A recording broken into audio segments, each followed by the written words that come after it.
আজকের গল্প বউয়ের বয়ফ্রেন্ড।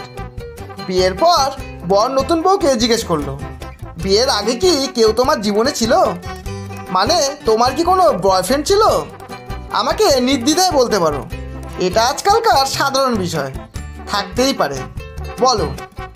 বউ ভাবলো স্বামী তার সহজ সরল, তাই বলেই দেই। বউ বিছানা থেকে নেমে আলমারি থেকে একটা বাক্স বের করে স্বামীর হাতে দিল। বাক্সের ভেতরে ছিল একটা 50 টাকার নোট আর 60টি চাল। স্বামী স্ত্রীকে বলল, এগুলো কি? বউ, বিয়ের আগে আমার যখনই কোনো ছেলেকে পছন্দ হতো বা আমি কোনো ছেলের প্রেমে পড়তাম, আমি একটা করে চাল এই বাক্সের মধ্যে রাখতাম।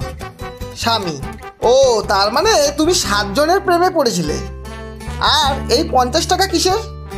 বউ, 1 সপ্তাহ আগে 1 কেজি চাল বিক্রি করে এই 50 টাকা পেয়েছি, আর বাকি আছে এই 60টি চাল, এগুলো আর বিক্রি করতে পারিনি। এরপর স্বামী এখন হাসপাতালের বেডে শুয়ে নার্সকে বলছে, নার্স, 1 কেজি চালের মধ্যে কয়টি চাল থাকে? ধন্যবাদ।